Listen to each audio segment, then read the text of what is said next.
Vale, y luego para desinfectar, el mejor es este, que no queda, está vacío. Ah, pero no te preocupes, que voy yo a comprarlo. ¿Sí? Si me dices dónde hay una droguería. Sí, aquí a la vuelta, según sales a mano izquierda. Vale. Espera, que yo creo que tengo algo de suelto.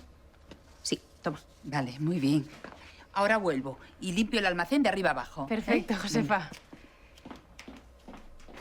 Hola.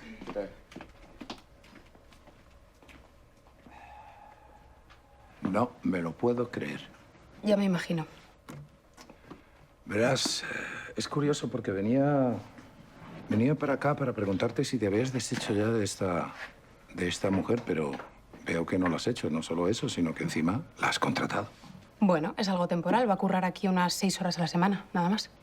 Lo suficiente para que te metan un buen lío. Solamente le estoy echando un cable. Hasta que se ponga mejor, se recupere y se vaya a otro sitio.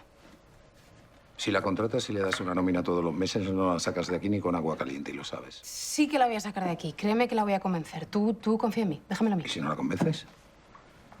Si no logras convencerla, ¿qué pasa? Mira, Quintero, está claro que tú y yo tenemos formas distintas de actuar. Y yo me siento muy culpable por lo que le pasó a Bruno.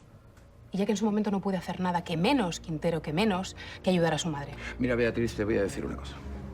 En la vida no puedes estar actuando por ahí con condescendencia, ni con pena hacia los demás, ni mostrando un sentimiento de culpa por cualquier cosa que tengas tú por dentro. Está clarísimo que estás muy implicada emocionalmente con la vida y con las cosas que le están pasando a esta mujer. ¿Crees que le debes algo? Muy bien. ¿Crees que puedes salvarla de cualquier historia? Pero ¿sabes lo único que te va a traer esa mujer a ti?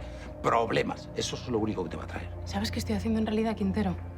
Intentando redimirme de algo que hicisteis tú y Eva. ¿Yo y Eva? Sí. Ya estamos otra vez con lo mismo. ¿Cuántas veces te tengo que decir que yo no tuve nada que ver con lo que le pasó a Bruno? No fui yo el que apretó ese gatillo. Quintero, permíteme que lo dude. Permítemelo. Porque tú utilizaste a Bruno y mira cómo acabó la cosa. Bueno, ya está bien, Beatriz, ya está bien. Hemos discutido ya de este tema hasta la saciedad. Una y otra vez, una y otra vez, una y otra vez con lo mismo. Estoy harto, ¿entiendes? Así que voy a intentar ser práctico y te lo voy a decir muy claro. Te lo voy a decir por última vez. Contratar a esa mujer y tenerla aquí es un tremendo error. Porque en cualquier momento se te puede escapar cualquier cosa. Puedes decir cualquier cosa inoportuna. Perdón, ¿has dicho que se me puede escapar? ¿Que se me puede escapar? ¿Sí, tú crees? ¿Algo tan grave? Está bien, ¿Algo que me hizo tanto daño? está bien, está bien, Beatriz. Está bien, está bien. Pero sí me reitero en lo que te he dicho. Contratar a esa mujer, tenerla por aquí dando vueltas, es un tremendo error. Pues fíjate, yo creo que deberías ayudarme.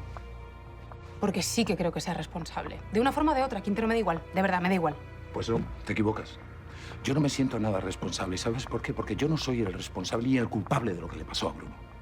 Lo que le pasó a Bruno se lo buscó él solito. Él solito se metió en la boca del lobo. Y ni soy responsable de eso, ni tampoco soy responsable de los problemas que tenga esta mujer. ¿Sabes lo que te digo? Que la vida es así de dura. Y hay que aguantarla, hay que aceptarla, que cada palo aguante su vela. Que cada palo aguante su vela. Pues es una mujer muy valiente, que ha tenido una vida horrible. Y ahora está intentando desengancharse del alcohol, rehacer su vida y reencontrarse con su hijo. Pero es que su hijo está muerto, maldita sea. Beatriz, su hijo está muerto. Y los únicos que lo sabemos somos tú y yo. Nadie más. ¿Sabes qué? ¿Qué? Mira, sé que al final vas a hacer lo que te dé la real gana, que es lo que haces siempre. Pero te voy a decir una cosa. Procura, Beatriz. Procura que todo este asunto no me salpique.